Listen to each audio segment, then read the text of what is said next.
Bueno, buenas noches, ¿me escuchan? Sí, buenas noches, doctor. ¿Se escucha bien? Así es, doctor.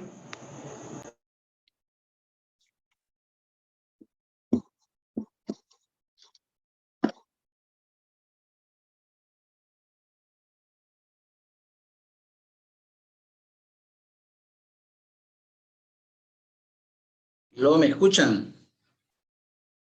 Sí, doctor.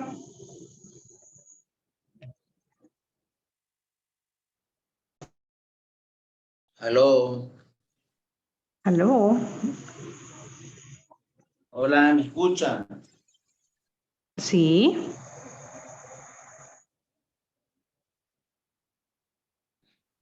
Hola, hola. ¿Me escuchan? Buenas noches, sí, doctor.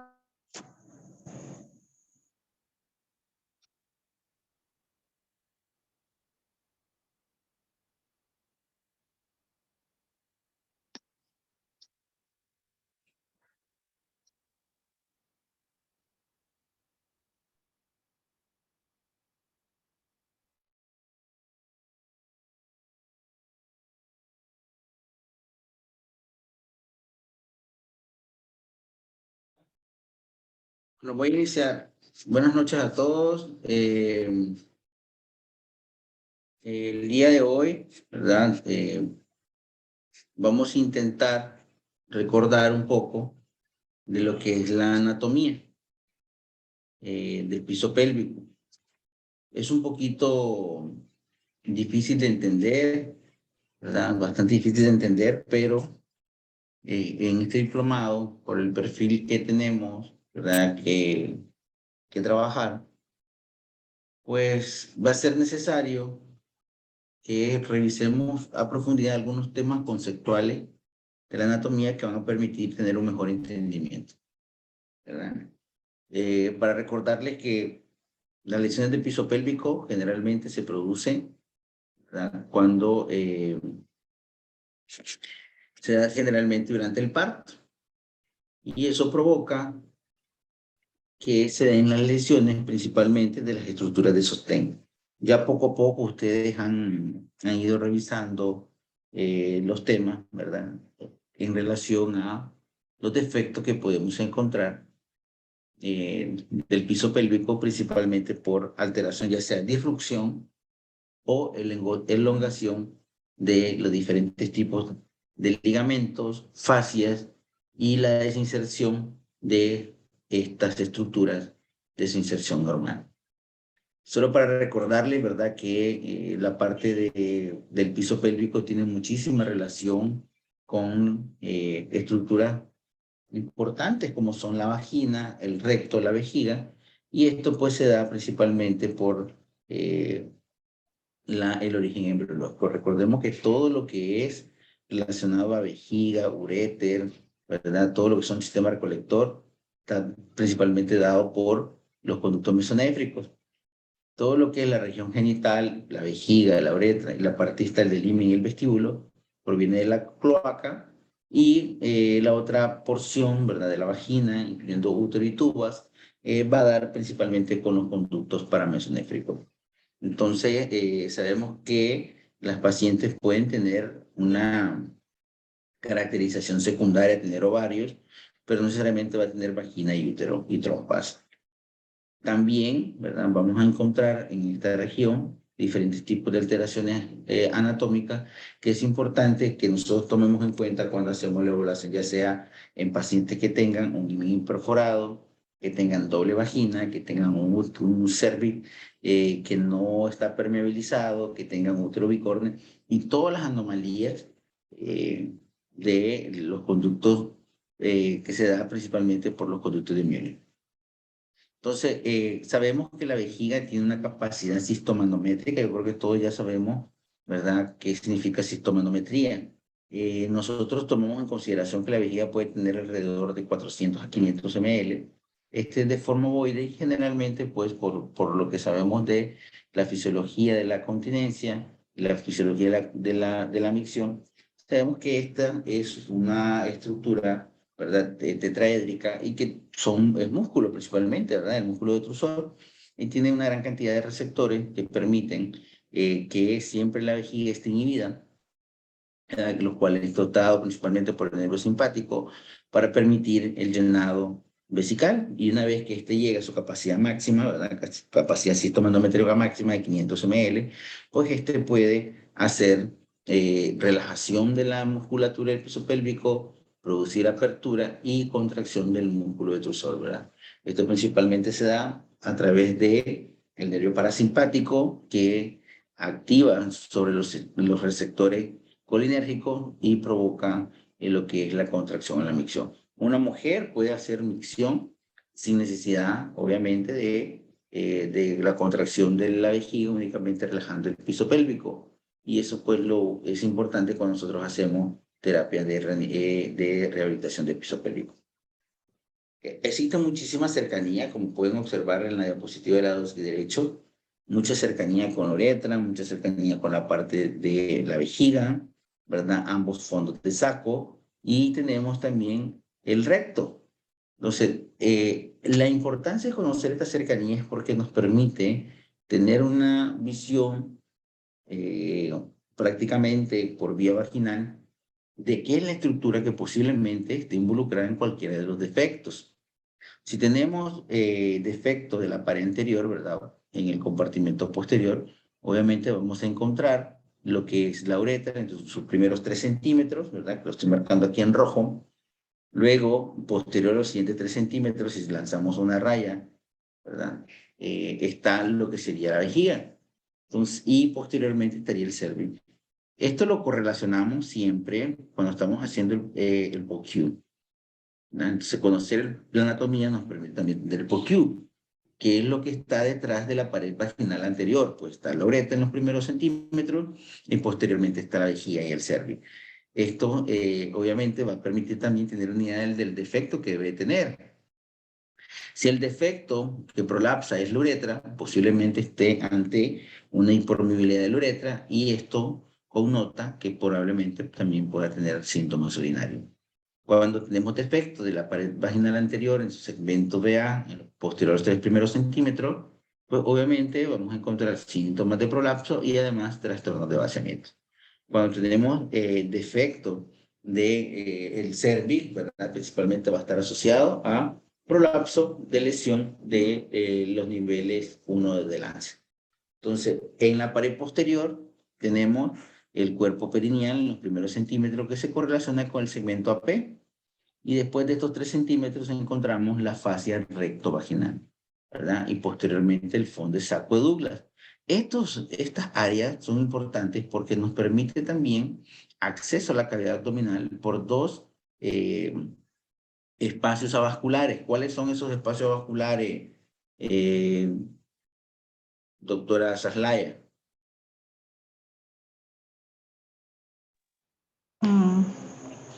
Los espacios avasculares de... no sé. ¿Cuáles son esos 2 espacios vasculares que entramos para la cirugía en la histerectomía vaginal?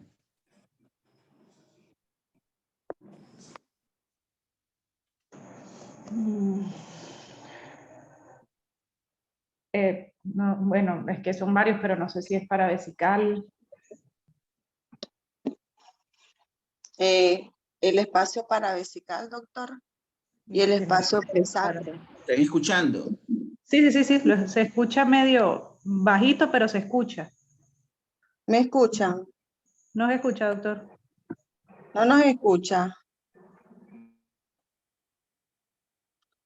El espacio Sí se paravesical y el escucha, sí espacio se escucha.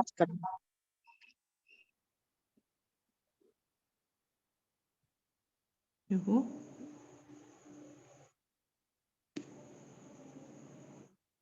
Hola.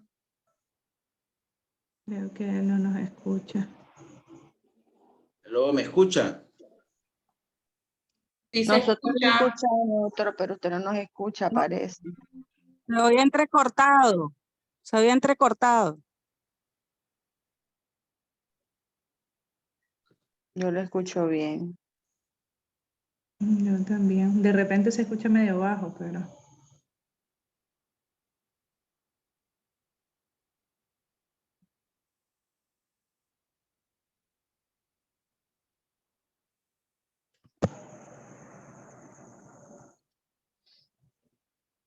¿Están escuchando? Pues hice una pregunta, ¿quién me la contesta? Doctor, buenas noches. Bueno, miren, van a anotar, yo las voy a ir ¿Me anotando. oye? Y voy a Doctor, es anotar que creo todas que no las nos ¿Me está preguntas oye? Buenas escuchando. noches. que me lo manden en un trabajo ¿Me escrito. oye? Entonces, ¿Quieren cuando nosotros participar? conocemos Buenas la noches, materia, doctor. podemos hacer procedimientos sin problema. Yo creo... Yo no logro escucharlos, fíjense, no sé si es, no creo que sea problema.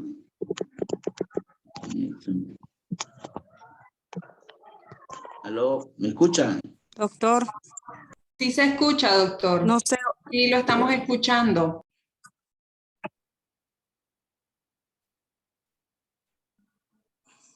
Ahorita se fue. Entonces soy yo el que tengo el problema. Esperen un segundo.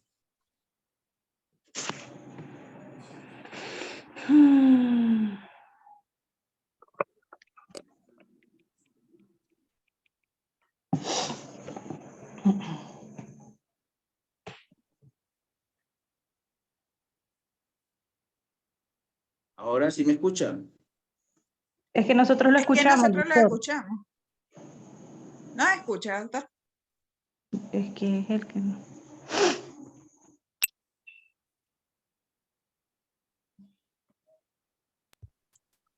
¿Aló? ¿Me están escuchando? Doctor, lo escuchamos muy bien. Yo creo que es usted el que no nos escucha a nosotros. Así está.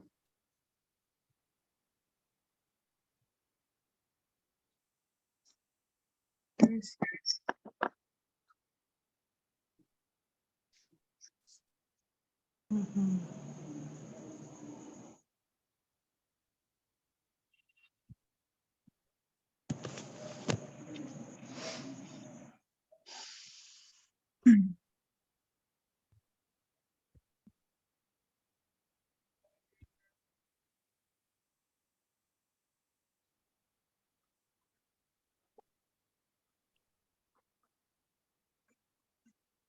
Salió el doctor, ¿verdad? Entre el espacio en lo que está el doctor, yo había leído que era el espacio rectovaginal. Es que son varios. Y, o sea, todos los espacios son avasculares, pero mencionaban el Exacto. rectovaginal y él nos dijo algo del espacio Okabayashi y del asco, que fue lo que nos dijo cuando nos preguntó en el... Ujú. Pero exactamente por donde entramos es por el vésico vaginal, que también está ahí, porque también él habló del espacio de Rexius ese día. Sí, Es que por solo eso que yo mencionemos... considero que le podemos contestar porque...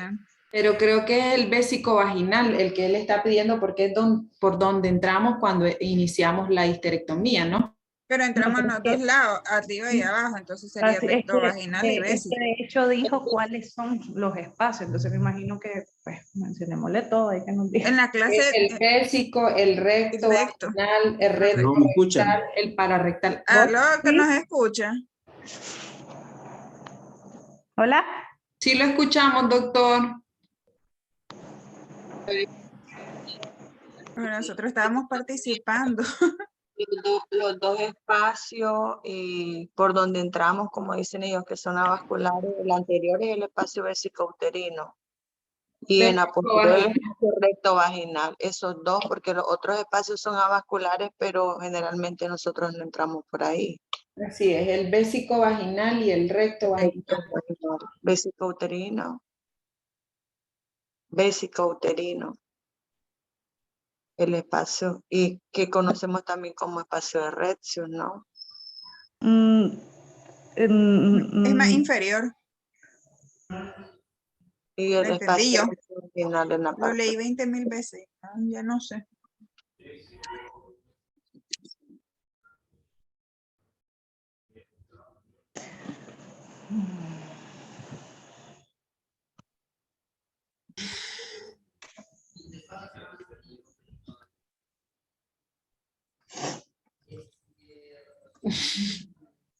Ah, está robando cámara la doctora.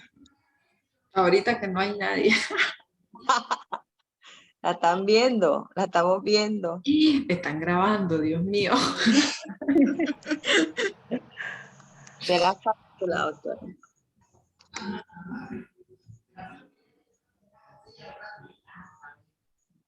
Son 5 espacios. Se une a una clase que dio la doctora.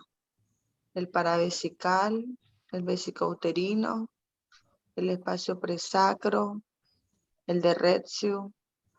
Pero preguntaba él por dónde entrábamos, pues no sé. Y ya nos dejó tarea, ¿oyeron? Anoten. Dijo que lo hiciéramos en un hojito y se lo mandáramos.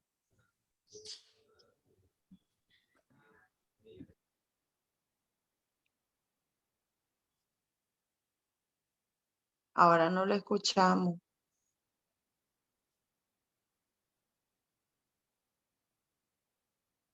¿Será que está hablando? Soy yo la que no escucho. No, no No se, sé, No, no se escucha. no está hablando. No escucha nada. Pero está cambiando las láminas. Aló, ¿sí me escuchan? Ahorita Sí, sí, doctor. doctor. Ya. No, mire, me conecté el celular, estoy hablando y después reviso la computadora. Ok, entonces, mire, le estaba preguntando en relación a cuáles son los espacios vasculares que se utilizan para ingresar a la cavidad abdominal en el esterectomía vaginal. Solo yo se Se escucha. escucha un eco, Doctor, doctor. como se tienen Eco, conectadas eco. las dos cosas, teléfono y computadora, se escucha un eco doble. Entonces sí le escuchamos, pero nos va a costar entenderle.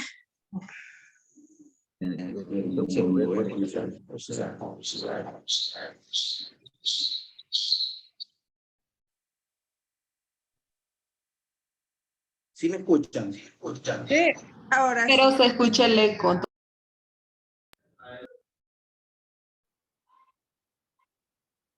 Lo perdimos otra vez. No, aquí estoy, lo que pasa es que yo no logro escucharlos a ustedes. Lo siento. La clase y después, ¿cómo se llama? Le hago las preguntas, las voy a ir Después. anotando. Ok, Sí, habíamos participado. para salir de la duda de los espacios. Sí. Estamos participando.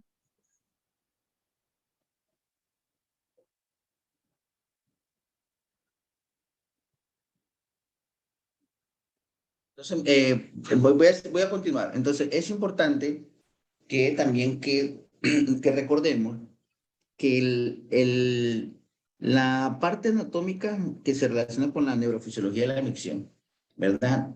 Para que se dé un correcto funcionamiento de todo lo que es piso pélvico, debe de existir una correcta inervación, ¿verdad? Recordemos que a través de estos nervios, ya sea el nervio pudendo, nervio hipogástrico o de los plexos pélvicos, vamos a poder tener, ¿verdad? Todo lo relacionado a la continencia y al proceso de llenado y de vaciado. El músculo detrusor, para que se dé la fase de llenado, tiene que estar relajado. Esto principalmente se da a través de los receptores beta adrenérgicos y lo que permite es una relajación de la vejiga.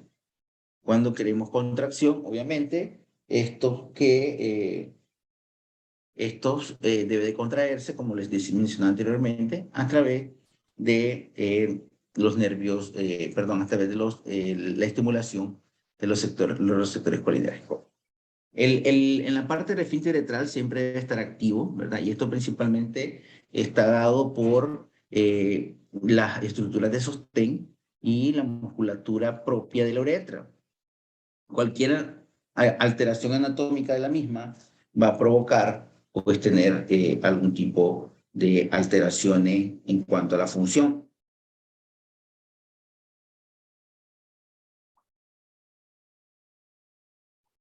entonces esto va a permitir que cualquier cosa pueda tener algún tipo de complicación.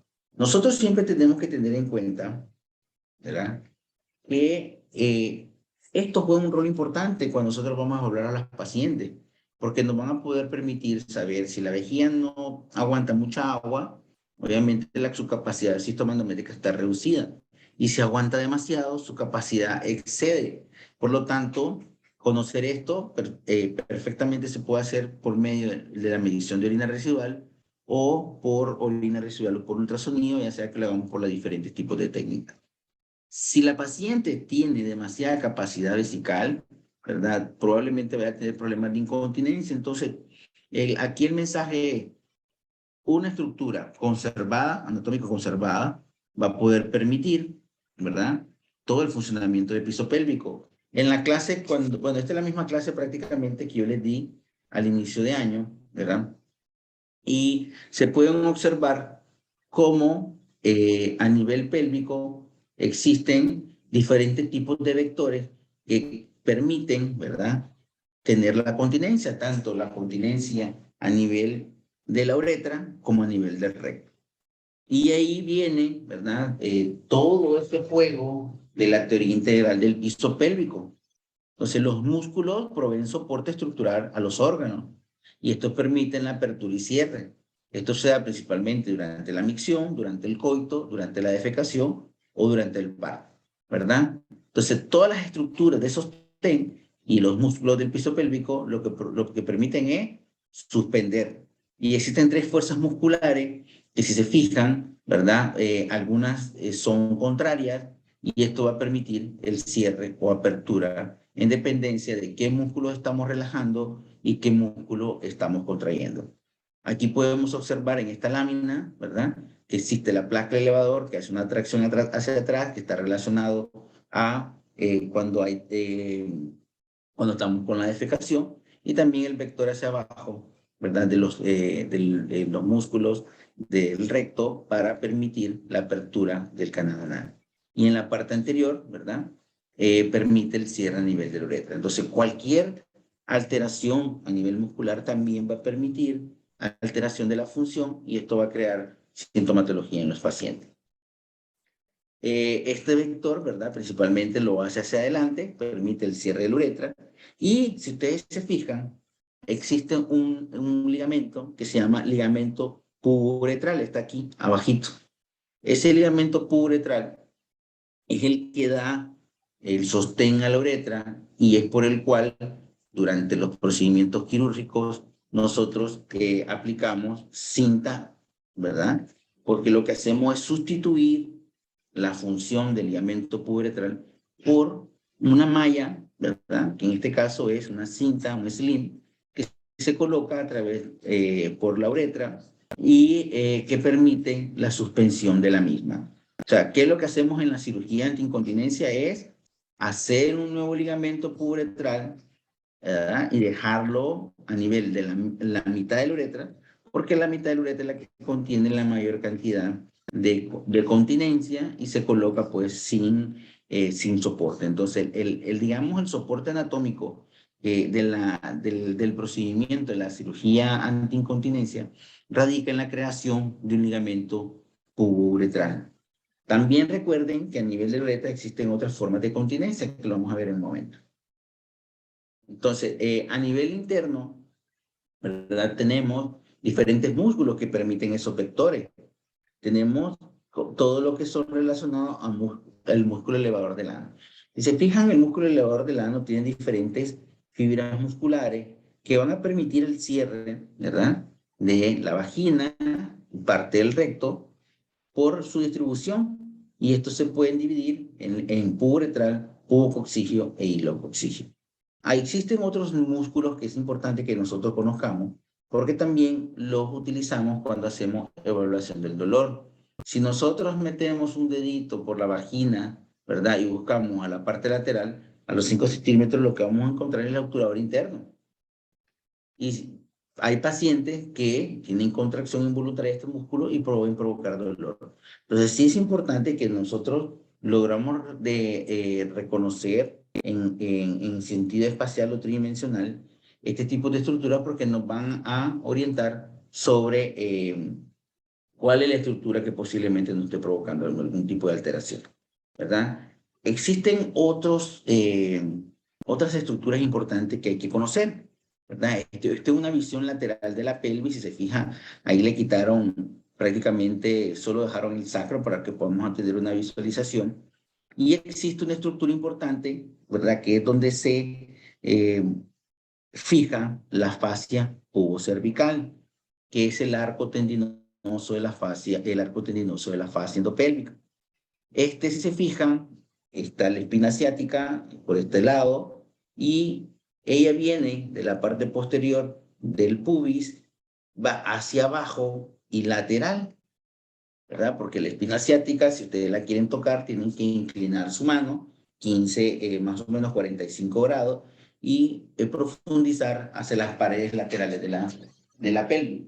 Ahí se encuentra la espina ciática.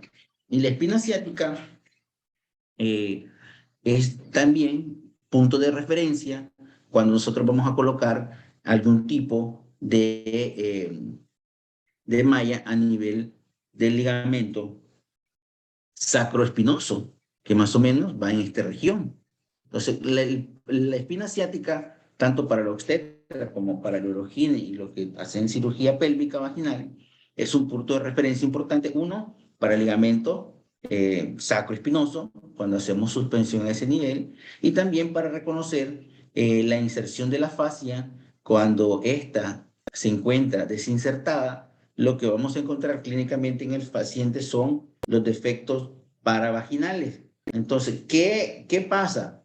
Cuando el niño nace, el hombro del niño, ¿verdad? Puede provocar algún tipo de desinserción a nivel de la fascia. Entonces, ¿cuál es lo clínico que nosotros vamos a encontrar? Pues defectos paravaginales, sea derecho o izquierdo, y la forma de hacerlo en su reparación es insertando esta fascia a nivel del arco tendinoso de la fascia endopélvica. Recuerden también que cuando nosotros estamos haciendo cirugía pélvica, debemos de saber que para hacer la colpoplastía anterior, la rama es nuestra guía, ¿verdad? Por eso es importante que nosotros reconozcamos esta estructura importante, ¿verdad? Arco tendinoso de la fascia endopélvica, parte posterior del pubis, hasta la espina ciática, y también la espina ciática, pues, es un punto de referencia que nosotros tomamos en cuenta para algunos tipos de procedimientos. Entonces, ahí estaría, ¿verdad? Más o menos, sí, creo que estoy bien, más o menos, ese es el músculo que nosotros podemos tener acceso, pero cuando nosotros vamos a palpar la fascia del ligamento, perdón, sacroespinoso, vamos a sentir una estructura rígida. En algunos momentos de la cirugía, pues nosotros lo hemos tocado y este ligamento pues nos va a permitir dar sostén de nivel 1, ¿verdad? Se puede utilizar para dar sostén de nivel 1. Aquí en esta imagen también van a poder ver el promontorio sacro, aquí donde estoy haciendo una X, ¿verdad? Y el promontorio sacro, que es importante reconocerlo, ¿por qué? Porque es nuestro punto de referencia para hacer la apertura del espacio vascular que se denomina presacro, cuando hacemos sacrocolpopexia. Entonces, ¿qué es lo que necesitamos? Nosotros necesitamos conocer muy bien cuáles son las estructuras que se pueden encontrar. Anatómicamente la vamos a encontrar así. Esa parte verde sería prácticamente la inserción, ¿verdad? Que hace la fascia endopélvica o fascia pubocervical, porque aquí en todo caso aquí estaría el cérvix, ¿verdad? Con su útero. Y aquí se inserta lo que es el anillo precervical. Entonces, recuerden que el arco tendinoso de la fascia endopélvica es el lugar donde se inserta la fascia pubocervical y es conocida también como la teoría de la hamaca, porque ese sirve como dos ligamentos tensiles para la fascia pubocervical. Recuerden que el hiato genital tiene que ver que tenga buen funcionamiento muscular y que también que las estructuras de sostén, en todo caso, que esté íntegra, porque esto va a provocar que nosotros podamos observar en una paciente clínicamente un hiato genital aumentado por disrupción, ¿verdad?, de los músculos y también de la membrana perineal. Entonces, si los músculos se desgarran, obviamente no podemos repararlo, pero sí podemos reparar la fascia y darle sostén, ¿verdad? Entonces, el hiato genital permite conocer si tenemos lesión de la fascia y también disrupción de los músculos a nivel central, ¿verdad? Los músculos, recuerden que su función es prácticamente hacer una tracción hacia adelante, ¿verdad? Y poder permitir la continencia. En esta zona también existe una estructura importante que siempre yo la traigo a revisión cuando estamos en el procedimiento quirúrgico porque es bastante común y es en relación a al cuerpo perineal, ¿verdad? El cuerpo perineal es una zona donde convergen diferentes tipos de musculatura y que le dan sostén al piso pélvico, ¿verdad? Y esto nosotros sí lo podemos ver en la cirugía pélvica. Cuando nosotros estamos muy profundo a nivel de la pelvis, ¿verdad? Difícilmente vamos a poder ver el pubo vaginal, el pubo rectal, la parte del lavador del ano, pero el cuerpo perineal es una zona que sí debemos de tener muchísima conciencia y poder revisar, ¿verdad? Entonces, el perineo en sí, ahí convergen diferentes musculaturas. Tenemos, ¿verdad? El bulbo esponjoso que permite hacer una contracción, ¿verdad? Hacia adelante. Si se fijan, tiene una inserción anterior y también con el perineo, ¿verdad? Y el cuerpo perineal. También tenemos lo que son los músculos del transverso superficial. Esta parte de aquí correspondería al esfínter anal externo y si nosotros hacemos un corte lateral, ¿verdad? Por detrás, pues estaría la fascia rectovaginal. ¿Por qué es importante este sitio? Porque recuerden que el ginecólogo hace episiotomía, el ginecólogo repara un desgarro, ¿verdad? Y ya nosotros, en el nivel que estamos en el diplomado, reparamos defectos. Entonces, conocer cómo están integrados estos músculos también permite dar simetría, que la paciente tenga una cirugía con reparación anatómica y que al mismo tiempo, pues, también tenga mejoría en cuanto a al funcionamiento de este. Es bien difícil que nosotros, no conociendo la anatomía de este sitio, ¿verdad? Vayamos a poder hacer una correcta reparación. Por lo tanto, yo le insto a revisar más detenidamente, ¿verdad? Después de esta clase, estas estructuras, porque cuando estamos haciendo la disección, al momento de hacer una perineoplastía, es lo que nos permite saber, ¿verdad? Cuáles son los músculos que están desinsertados y dónde se van a insertar. Pues, ¿dónde se van a insertar? Pues, obviamente, en la región central, ¿verdad? Que está acá, ¿verdad? Y que forma lo que es el cuerpo perineal. Algunos que han entrado conmigo en la cirugía, yo siempre le digo, a ver, toquen. Una cosa es lo que uno observa, pero sus manos, ¿verdad? Deben de ser el filtro. Ustedes tocan y sienten que hay veces solo hay piel. Ni siquiera hay músculo ahí unido. Entonces ya sabemos que el transverso superficial de periné probablemente esté retraído y que el músculo bulbo esponjoso, ya sea que esté con disrupción o que se haya desinsertado por completamente o que en algunas partes esté desgarrado. Y eso es lo que nosotros vamos a ir a reparar. Recuerden que la reparación de esta estructura, ¿verdad? Estamos prácticamente trabajando en el nivel 3 de Delancey, ¿verdad? Nivel 3 de Delancey. Por eso cuando dimos la clase por primera vez existían muchísimos términos que hasta la fecha, pues ustedes creo que ya van a poderlo distinguir sin ningún problema. Entonces, nivel 3 de Delancey, trabajamos lo que es la perineoplastía y anatómicamente lo que hacemos es restaurar el periné para crear un hiato genital normal, hacer una separación del recto con la vagina, crear soporte de nivel 3 y reduce el riesgo de tener algún tipo de recidiva con procedimientos que tienen alteración de nivel 1. Esta es una visión lateral del periné. Como pueden observar, en el periné no solamente hay músculos y fascia, también tenemos inervación y podemos ver las 3 ramas del nervio pudendo, una que se dirige principalmente hacia el área del clítoris, ¿verdad? Otra que está a nivel de los labios y otras que van a la parte posterior del recto. Recordemos ¿por qué es importante esta estructura? Recordemos que si la paciente tiene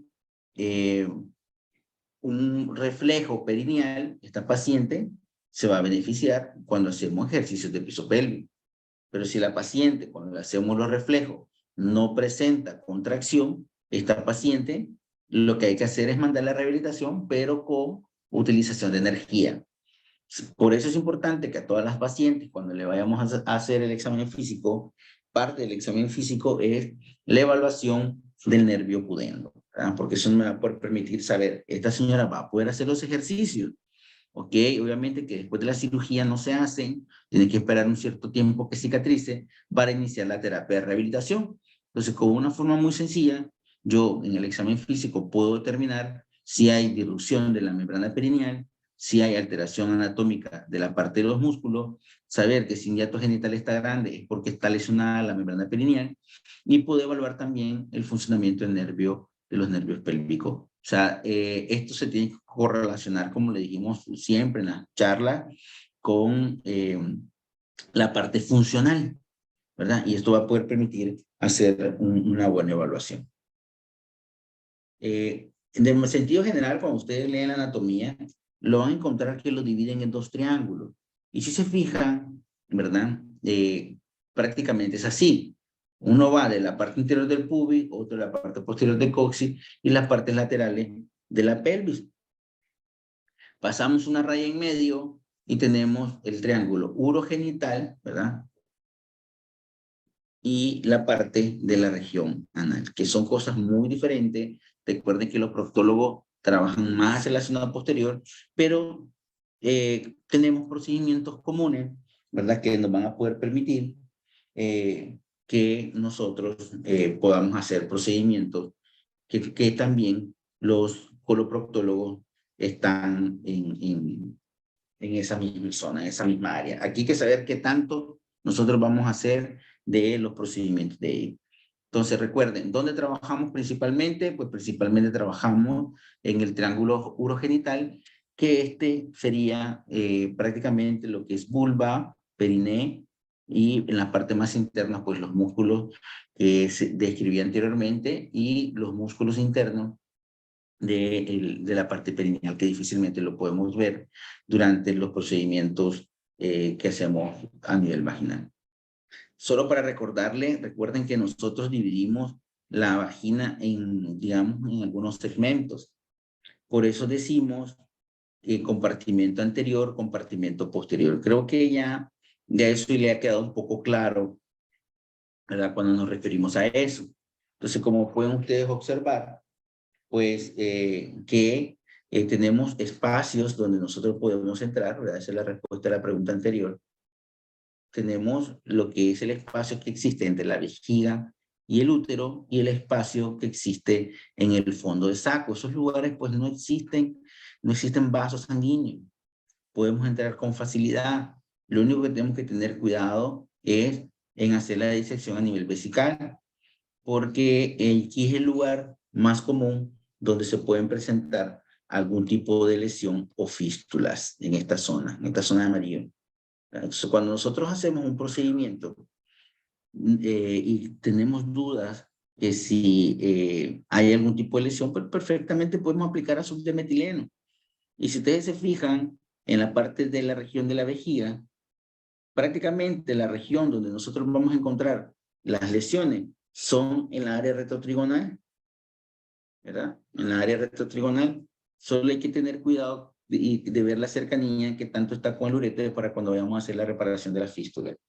Entonces, una lesión que se dé a este nivel, ¿verdad? Puede provocar fístulas vésico-vaginales por su cercanía anatómica. También recuerden de que cuando vayamos a hacer cirugías a ese nivel, debemos de tener bien claro qué procedimientos anteriores ha tenido, porque eso nos va a permitir saber si va a ser difícil disección o no. En lo personal, ¿verdad? Yo casi siempre entro primero al fondo de saco posterior, ¿verdad? En el espacio recto vaginal.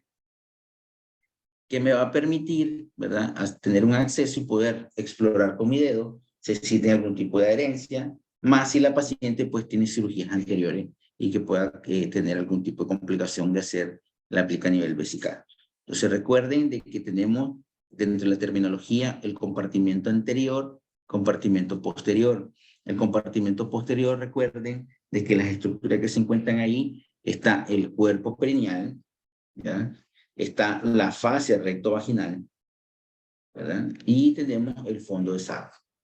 Esto lo siempre tenemos que correlacionar. Todo lo que nosotros hablemos de anatomía lo tenemos que correlacionar con el POCU y al mismo tiempo, ¿verdad? A saber o imaginarnos qué estructura está detrás, qué estructura es la que está lesionada y qué estructura es la que yo voy a ir a reparar. Eso es lo que hemos venido diciendo todo este tiempo, ¿verdad? De por qué la importancia del conocimiento de la anatomía. ¿Por qué? Porque eso nos permite saber qué es lo que nosotros vamos a ir a reparar, ¿verdad? Ir a reparar. Entonces, como les dije, es algo que tal vez se puede olvidar, pero nosotros tenemos que estarlo recordando constantemente. Cada vez que vayamos a una cirugía, se lo digo, nosotros en la formación de urología nos podían ver el video antes del procedimiento. Revisábamos la parte anatómica y después posteriormente hacíamos los procedimientos con una sensación de seguridad altísima. Entonces, mi mensaje es, revisemos la anatomía cada vez que vayamos a operar. Incluso yo hay veces cuando voy a entrar a un procedimiento difícil, reviso la clase de espacios avasculares. ¿Por qué? Porque yo me tengo que orientar en la pelvis en dependencia del primer estructura anatómica reconocible. Y a partir de ahí comenzarme a orientar. Entonces, igualmente es en la vagina, igualmente es a nivel abdominal y cualquier procedimiento que ustedes vayan a hacer, siempre el conocimiento de la anatomía es súper importante, ¿verdad? Por lo que hemos dicho en esta clase y en las actividades anteriores. Esto solo para volvérselo a recordar y ustedes perfectamente se pueden dar una idea de qué es lo que está lesionado, porque la sintomatología se correlaciona con el compartimento afectado. Si en su mayoría, ¿verdad?, tiene defecto la pared anterior, yo lo que me voy a esperar por la cercanía de la uretra y la vejiga es que tenga alteración de la función urinaria, como frecuencia, incontinencia urinaria de esfuerzo, infección de vías urinarias recurrente, sensación de vaciamiento incompleto, retención urinaria, un flujo escaso, chorro intermitente, ¿sabes? Eso es lo que yo voy a esperar cuando yo vaya a revisar a la paciente, porque los síntomas se correlacionan por la cercanía anatómica. Si lo que tiene defecto es de la pared posterior, del compartimento posterior de los segmentos A, P, B, P, ¿verdad?, o del fondo de sarcoedula, pues yo me estoy esperando al momento de hacer el examen físico, si la paciente me dice que tiene sensación incompleta para la defecación, digitación, que tenga manchado, que tenga urgencia rectal, pues yo voy a esperar al momento del examen físico que sea el cuerpo perineal, que sea la fascia rectovaginal o que sea desinserción de la fascia a nivel del anillo pericervical. Eso es lo que yo lo que estoy esperando. Obviamente cualquiera de los compartimentos va a presentar alteración de la función sexual y pues existen síntomas relacionados, ¿verdad? No todo es una regla cerrada, ¿verdad? Que hay pacientes que tienen defecto de la pared posterior que también pueden tener defecto de la pared anterior y todos estos síntomas mezclarse. Entonces, siempre es importante, recuerden que cuando nosotros estudiamos anatomía, pues nosotros vemos la fascia de forma tridimensional. En esta imagen, a pesar que queremos representar una imagen tridimensional, ¿verdad? La única tridimensional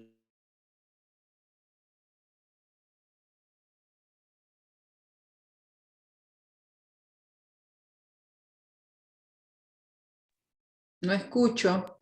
No se la paciente. escucha. Y si se fijan, aquí les digo a ustedes, durante el clase, cuando estamos haciendo la cirugía, yo digo, mire, recuerden que la vagina tiene su angulación. Bueno, aquí lo pueden, miren que se encuentra representado, ¿verdad? Recuerden que existen 3 niveles, ¿verdad?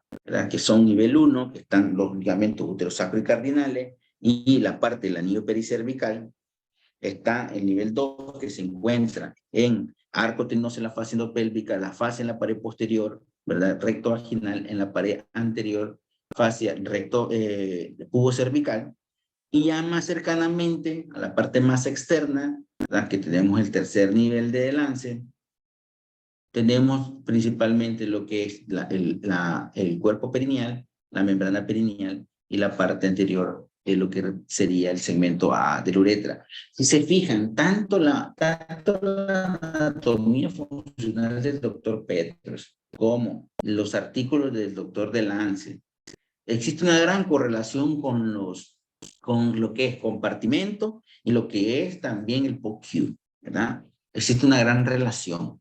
¿Qué quiere decir? Que pues, son las mismas estructuras de sostén las que están, digamos, involucradas en los diferentes tipos de teoría. Y a veces crea un poquito de confusión. Yo lo entiendo cuando ustedes, yo le pregunto, pero ustedes deben de saberse de memoria los ligamentos en sus diferentes niveles de lance y cuáles son sus inserciones normales. Como pueden ver ahí, la fascia rectovaginal que está aquí, ¿verdad? Toda esa parte posterior, son pacientes que van a tener, ¿verdad? Inserción del cuerpo perineal, aquí como pueden observar, y en la pared posterior hasta el anillo pericervical. En el arco tendinoso, la fascia endopélvica en su cara anterior, y el arco tendinoso el elevador del ano, ¿verdad? Porque existe también una fascia. Por eso nosotros, cuando hacemos la disección a nivel del cuerpo perineal, tenemos que llegar hasta observar la fascia recto-vaginal y de ahí comenzar la aplicatura, en el caso que tenga defecto del segmento BP, ¿verdad? Si es del segmento solo AP, pues lo que vamos a hacer es una perineoplastia. Entonces, todo se correlaciona, se correlaciona la anatomía del lance, el POCU, ¿verdad? Las estructuras que tengo que ir a reparar con el procedimiento quirúrgico, ¿verdad? Entonces, son cosas que nosotros deberíamos de manejar. Aquí, pues, lo tenemos en otra visión, pero prácticamente lo mismo, ¿verdad? De las estructuras que se encuentran involucradas en los diferentes tipos de niveles. Es importante reconocer, ¿verdad? Saber en qué nivel vamos a trabajar, porque la literatura que ustedes revisan, pues, utiliza esta terminología y a veces crea confusión. Aquí podemos ver que está la fascia, ¿verdad? Y pueden ver acá, está elongada. El músculo debería estar como está acá, pero existe una fuerza de tracción, ¿verdad? De los músculos que esto tensa el cuerpo perineal. Pero cuando hay disrupción, el esfínter anal externo a veces queda expuesto. Por eso cuando hacemos la apertura para hacer perineoplastia tenemos que tener muchísimo cuidado porque tenemos muy cerca el esfínter anal externo y podemos lesionar el esfínter anal externo interno, incluso hasta la mucosa rectal y hacer incidentalmente pues una lesión de la parte del recto. Por eso hay que tener muchísimo cuidado. Y obviamente clínicamente lo que vamos a encontrar es un hiato genital enorme, ¿verdad? Y un cuerpo perineal prácticamente acortado.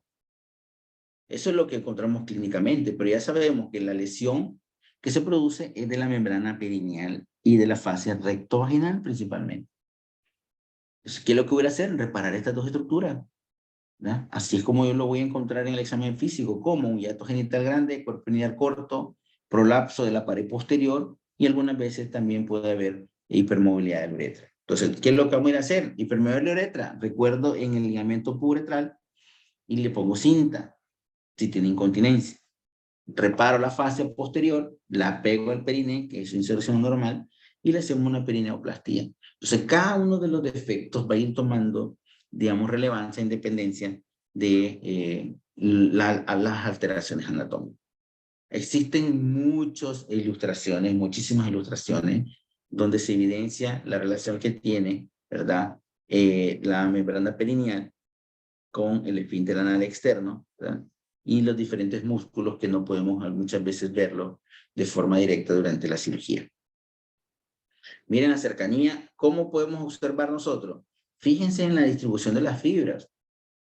Ahí está el detalle. Ustedes abran piel del periné, disequen la parte del epitelio vaginal y ustedes van a poder observar, el músculo es rojo, la fascia un poco más clara. Y los músculos tienen, en dependencia del músculo que sea, una distribución normal. Miren estas fibras van prácticamente longitudinal, estas van hacia arriba, ¿verdad? Y estas van circular. Entonces ahí tenemos, ¿verdad? Prácticamente lo que es el esfínter anal externo, lo que es el cuerpo perineal, ¿verdad? ¿Cómo se debe observar? Obviamente esta diapositiva es un poco más pálida, es en cadáver, pero en vivo, en las cirugías que nosotros estamos realizando, pues se pueden observar muy bien y se pueden identificar sin problema. Recuerden que también existen diferentes tipos de soportes que nosotros no lo vamos a ver a simple vista, ¿verdad? Pero principalmente las estructuras de soporte que nosotros deberíamos de saber para los problemas de incontinencia está en la parte de la vaina anterior, la fascia endopélvica, el arco tendinoso y el músculo elevador del ano juegan un papel importantísimo, ¿verdad? En todo lo que es la función de este nivel. Así vamos a verlo en estudio de resonancia magnética, ¿verdad? Prácticamente la uretra tiene su inserción también a nivel del arco tendinoso, ¿verdad? Aquí estaría el arco tendinoso en la fascia endopélvica, ¿verdad? Ahí estaría, ¿verdad? Y obviamente tiene que tener, ¿verdad? Su ligamento puboretral, que en esta diapositiva pues no se puede observar. ¿Cómo vemos la parte del periné en la parte más interna y por qué es importante conocerlo? Recuerden, dentro de los espacios avasculares tenemos el espacio de Rexis.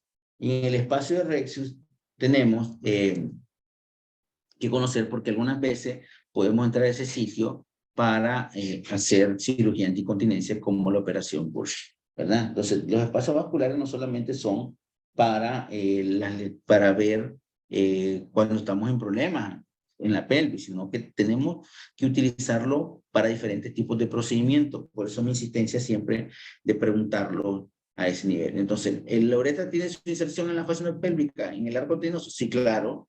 Sí, claro. Entonces, una desinserción va a provocar hipermovilidad de uretra. Una elongación va a provocar hipermovilidad de uretra. ¿Cómo lo corregimos? Por medio de una cinta, que es la creación de un ligamento artificial que le da soporte y permite que cuando ya tos y estornude, pues no tenga escape a nivel del orina.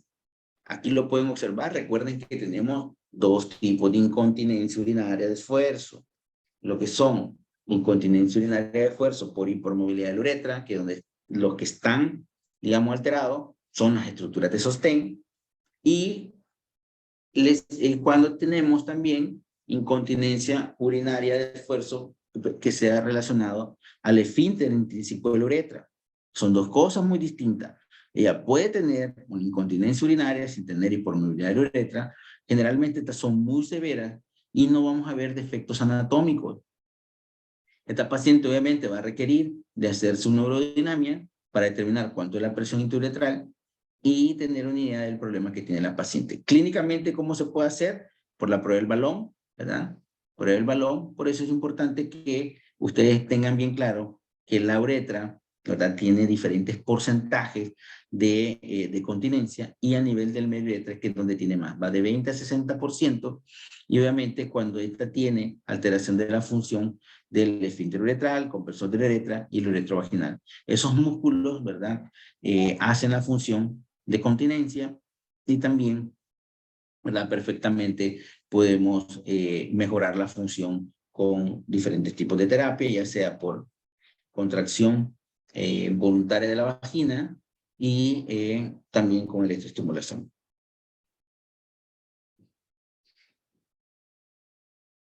Esta es otra diapositiva y esto es importante conocerlo porque recuerden, ¿cómo hacen función los estrógenos? Pues los estrógenos lo que hacen es aumentar la presión intrauretral. ¿Por qué forma? Pues básicamente por el uso de todo lo que son los vasos sanguíneos, ¿verdad? Hay un aumento de los vasos sanguíneos, mejora la estructura del epitelio intrauretral, ¿verdad? También del epitelio vaginal, también de las fibras colágenas, y todas esas estructuras, si ustedes pueden leerlo, son las que ella tiene en la parte interna. Entonces, poner estrógenos vaginales tiene muchísima mejoría porque todas las estructuras cercanas a la uretra se ven beneficiadas con su uso. ¿Qué es lo que vamos a hacer nosotros? Determinar si esa paciente solo requiere uso de estrógeno, solo requiere una cinta o requiere de más actividades. ¿Cómo lo podemos saber? Obviamente por la escala Sandvik.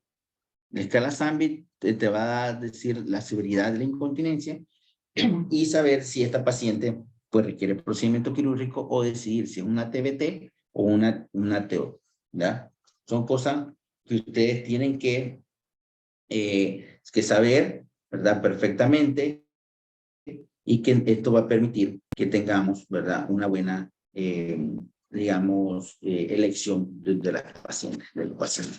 Es importantísimo conocer, ¿verdad? Toda esta estructura que tiene la uretra.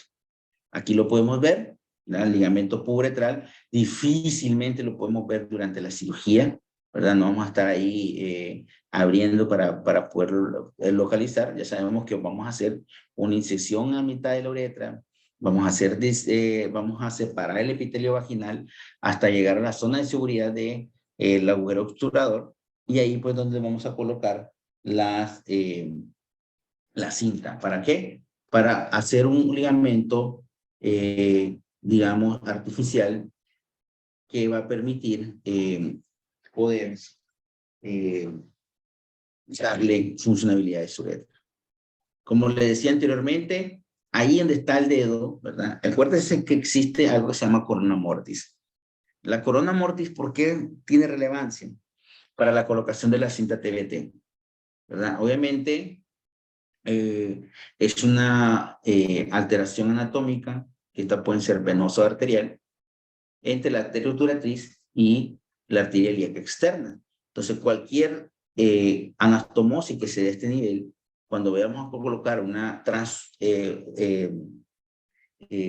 retropúbica, perdón, cuando vamos a colocar la retropúbica, por eso es la importancia de conocer, ¿verdad?, lo que es corona mortis. Corona mortis, ¿verdad?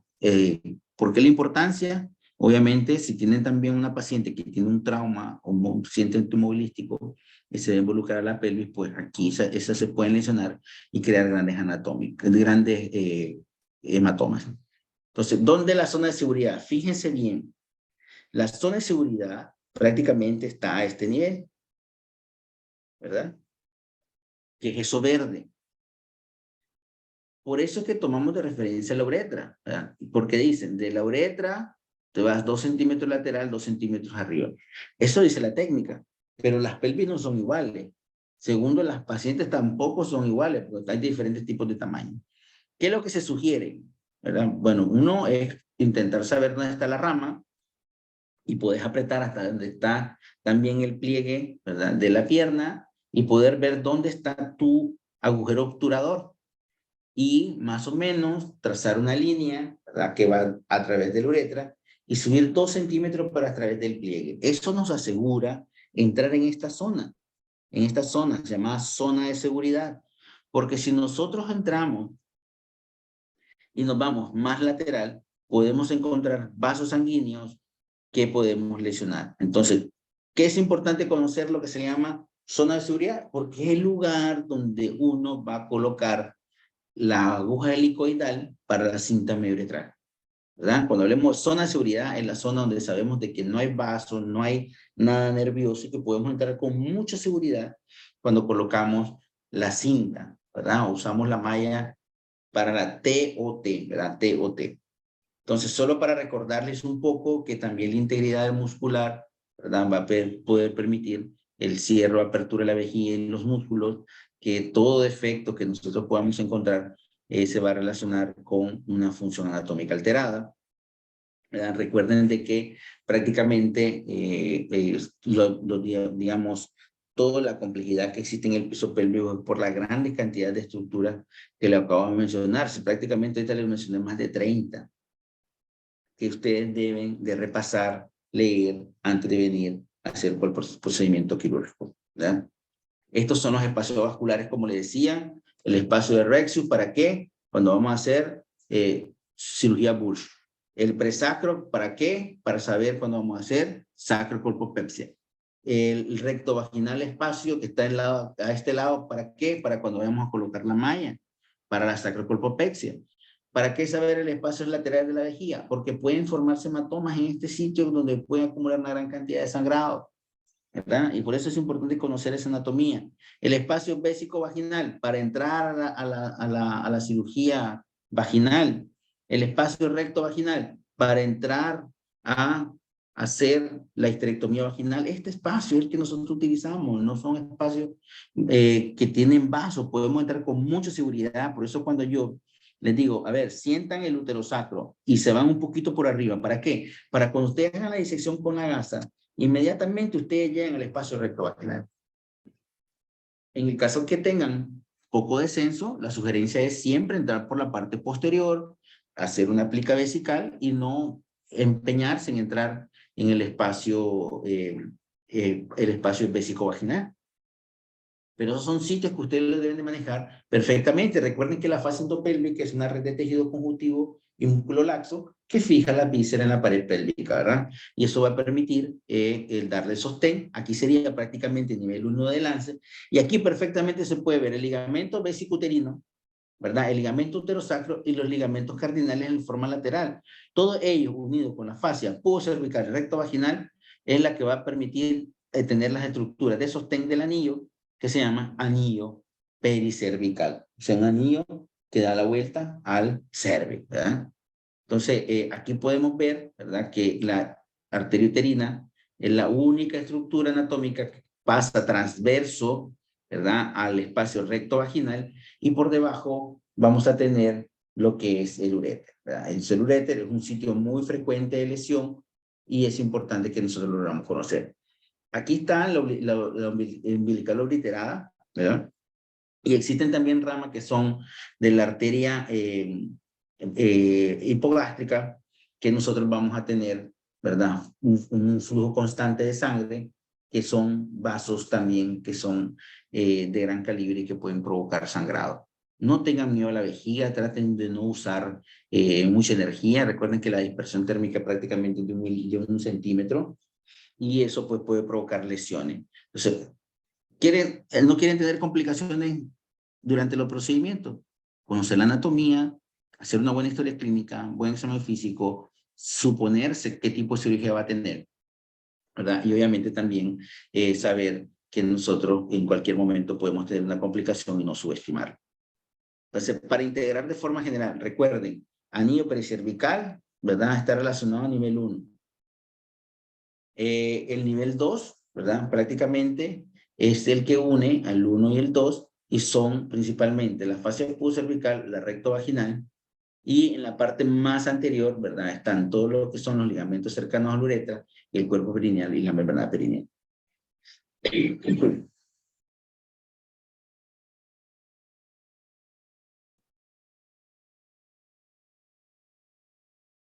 Solo quiero de forma rápida, ¿verdad? Tal vez puedo buscar una de prolapse para ya aterrizar.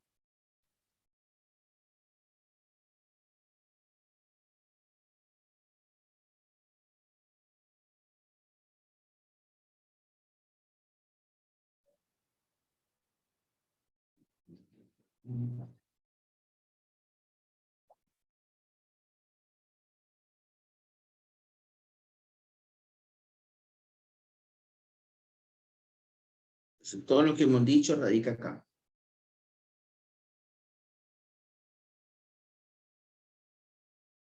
Se fijan, defecto de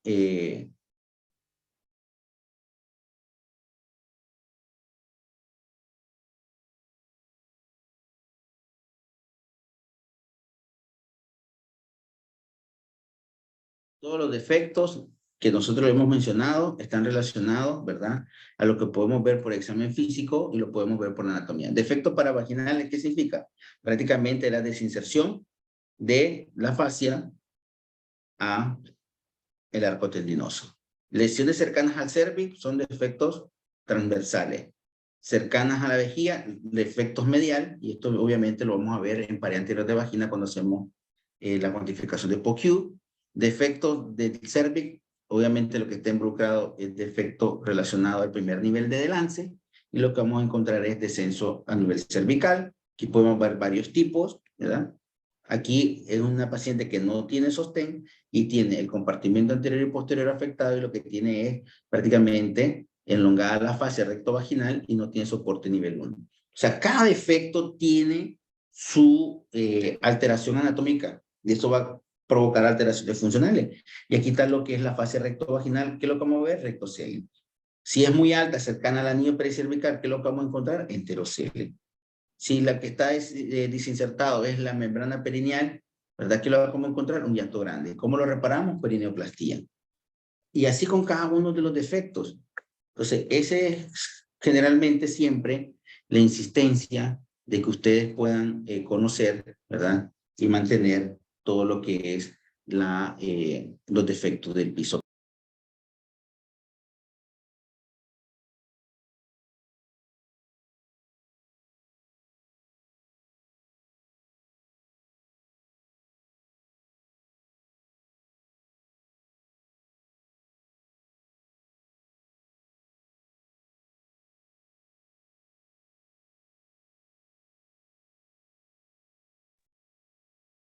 Me acabo de conectar a mi celular, ¿verdad? Para servirme de la presentación, pero yo creo que comenzar a preguntar y a preguntar y a preguntar ahorita, pasaríamos 3 horas.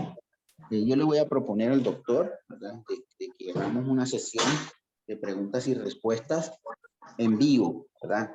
Antes del siguiente actividad quirúrgica, y de llenar unas fichas, ¿verdad? Cuando vayamos a hacer algún tipo de procedimiento, para recordarlo en cada procedimiento, recordar la anatomía, recordar la técnica quirúrgica, y les puedo asegurar de que se van a sentir muchísimo más confiados cuando vayan a hacer los procedimientos, si ustedes revisan la técnica, vienen sus complicaciones y revisan la parte anatómica. Muchas de las, digamos, de las inseguridades que yo veo, no solamente en mis médicos colegas, sino también en lo que veo, ¿verdad? De mis residentes. Y es que como no conocen la anatomía, les da miedo meter el bisturí, les da miedo cortar, ¿verdad? Y eso es porque no conocen. Pero si ustedes conocieran, ¿verdad?, a detalle la anatomía, la posibilidad de complicaciones es grande, pues, perdón, la capacidad de no lesionar las estructuras, ¿verdad? Lo van a hacer con mucha confianza, porque saben de que ahí no va a haber nada. Entonces yo los insto de nuevo a revisar el tema, a revisar qué procedimiento, qué relación tiene con las estructuras anatómicas y lo que vas a intentar ir a reparar. ¿Me escuchan? Sí, Sí, sí, doctor, se escucha. Sí, sí. Mire, yo les voy a preparar, de hecho ya casi la tengo en medio, ¿verdad? Pero quiero estar en vivo con ustedes hablando de una por una de las lesiones que existen a nivel de la pelvis, de las estructuras de sostén relacionadas a los procedimientos que hacemos, ¿verdad? Porque básicamente eso es lo que estamos haciendo en este diplomado. Que ustedes logren tener capacidad diagnóstica, conocimientos de otras técnicas y cómo se debe reparar de forma adecuada los diferentes tipos de lesiones que podemos encontrar en el piso pélvico. ¿Se logró entender el mensaje? sí, doctor. Sí, doctor. Mire, intenté hablarle de la parte anatómica de cada una de los procedimientos que hacemos y lo que se encuentra involucrado en eso, ¿verdad? Y como les dije, yo tengo planificado hacer el día 10, aquel día aquí, la programación de los procedimientos quirúrgicos para la siguiente actividad, ¿verdad? Y necesito que para ese día revisen muy bien este tema, porque es algo que yo al doctor le voy a decir que vamos a hacer con mucha insistencia, ¿verdad? Revisar la anatomía, la técnica quirúrgica, y le puedo asegurar de que ustedes van a hacer los procedimientos con mucha seguridad y no van a sentir esa, digamos, sensación de que sienten de que no han avanzado. Sí han avanzado muchísimo, ya utilizan terminologías que antes creo que no utilizaban, que era difícil de explicarles. Creo que ahora con la clase que yo les volví a dar, es prácticamente es la misma clase que leí al inicio. Yo creo que lograron entender muchísimo más. Y pues con la guía y con la revisión del tema en vivo, ¿verdad? Vamos a poder, creo que, disminuir esa brecha.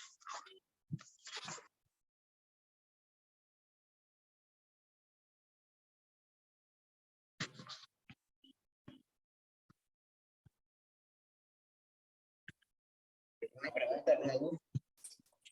Ok, Germán. Muy bien, Germán. ¿Me escuchas? Sí, maestro, sí lo escucho. Yo pienso que está bien que el 10 nosotros hagamos nuevamente una revisión, pero yo necesito evaluar antes de entrar a quirófano. O sea, que la revisión que hagamos el 10 va a ser evaluada, ¿ya? Evaluada para ver si están en verdad comprendiendo los detalles, los tips que has dado para los diferentes procedimientos quirúrgicos. ¿Me escuchas, Germán? Maestro, sí lo escucho, lo escucho. Entonces, estoy poniéndome de acuerdo con Valerie también en ese sentido, ¿no?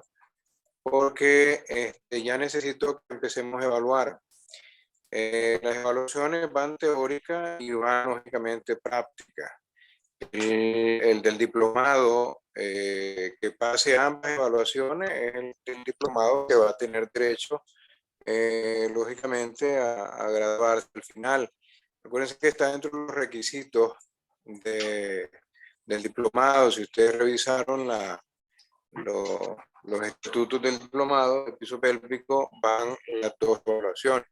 Entonces yo me gustaría que ese día sábado hagamos una especie de evaluación.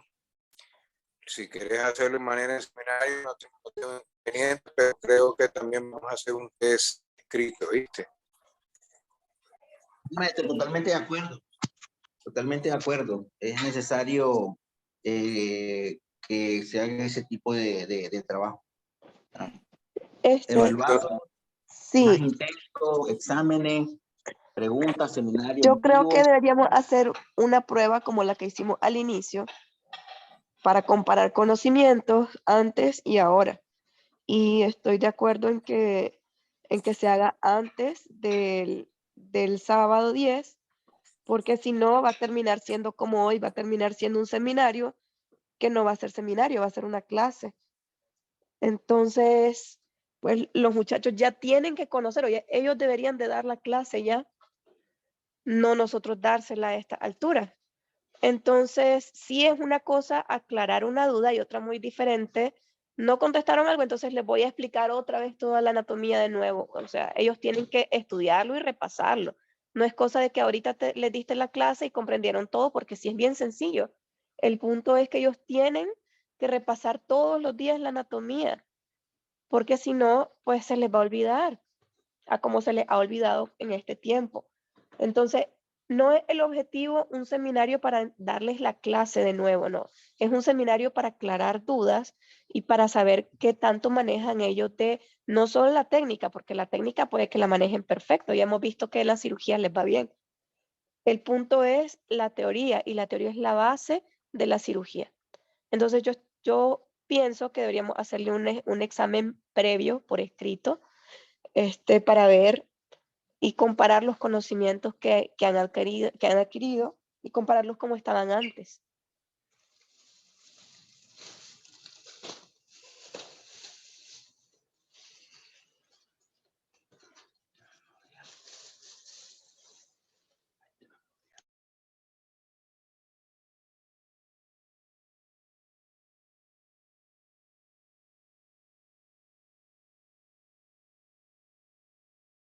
Hola. Sí, hola. Sí, yo Sí, de lo acuerdo, totalmente de acuerdo. ¿Volvieron a entrar? Sí, nosotros no, yo no salí al menos. No, a mí me sacó. Sí. Entonces, en teoría, ellos ya deberían de ser capaces de responder el mismo examen que le hicimos al inicio, pero contestarlo de 100, o sea, porque ya lo han visto, ya lo han practicado, ya lo han hecho. Entonces, necesitamos saber si están haciendo las cosas porque saben lo que están haciendo o si las están haciendo porque nos están viendo a nosotros qué es lo que estamos haciendo. Entonces, creo que así sería, la teoría es importantísima. Entonces, Germán, ¿te parece que hagamos el test el miércoles de la próxima semana? El Ok. miércoles 7 es la gritería. Bueno, entonces lo hacemos antes. Lo hacemos el martes 6. Y el viernes 9. ¿Ah? El viernes El 9. no martes podemos. suena bien. No, el viernes yo ya tengo que tener los resultados en mi mano. ¿Ya? Entonces vamos a hacerlo martes. Tienen prácticamente 6 días y esto es un repaso. Esto ya ustedes tienen que sabérselo muy bien. De hecho, la idea era hacer seminario. Bravo prácticamente les dio la clase. Estoy de acuerdo porque les está por lo menos refrescando la memoria, pero creo que el martes debería ser. Miércoles 7, como dice la doctora, jueves 8. Si los dejo para viernes 9, puede pasar algo, mejor no. Entonces, vamos para martes. Jueves 8. Jueves 8. Ocho es feriado. Es feriado, medita. Yo voy a estar en la playa. Así es. Eso. ¿Estás de acuerdo, Germán? Martes 6. Sí, Ok, lo que quiero, Germán, es que nos reunamos para ver las preguntas. Igual, Valerie, Sí, vamos a reunir aparte para que veamos las preguntas. Vamos a reorganizar las preguntas. Y por favor, nos vamos a poner de acuerdo en quién hace estas preguntas, quién hace aquella, y lo preparamos para martes. Vía electrónica, igual, a como lo hemos hecho. Como lo hicimos la primera vez. ok. ok, doctor, estoy de acuerdo. Muy bien. La doctora Bravo quiere reunirse con los jóvenes del diplomado, pero lo quería hacer a las 8:30. Como el doctor Bravo comenzó antes la conferencia, sería, no sé, ella me preguntaba si estarían de acuerdo en volverse a conectar. Ya no vamos a estar ni Bravo, ni Valerie, ni mi persona. Se van a reunir solamente ustedes con la doctora Bravo a las 8:30. Pregunto a todos, Meda y Dania, me contestan porfa, uno por uno. ¿Pueden a las 8:30 reunirse con la doctora Bravo? Sí, doctor. Ese fue Sí, Meda. doctor. Sí, doctor. Ok. Sí, doctor. Talaya, Ramos, Sí. Yo bien puedo. Matamoros. Sí, señor. Ok, Grillo creo que no se conectó, creo que Grillo está de turno, no estoy seguro, pero me parece que está de turno. Bueno, entonces a las 8:30 yo voy a estar pendiente que Lynn le manda a la doctora. No va a estar ni el doctor Bravo, ni Valerie, ni mi persona. Ahí se reúnen con ella les va a hacer una serie de preguntas, ya en relación al diplomado. Quiero que hablen con honestidad con la doctora, que de eso se trata. ¿Oyeron? Todo es para mejorar. Entonces sería a las 8:30. Voy a poner el mensaje a la doctora. Si hay algún cambio, les aviso igual. Perfecto, doctor. Vale. Vayan a buscar que cenar algo. Bueno, Gracias. buenas noches. Buenas Gracias, noches. Germán. Gracias, Valerie. Buenas noches, maestro. Buenas noches. Buenas noches, doctor. Bueno.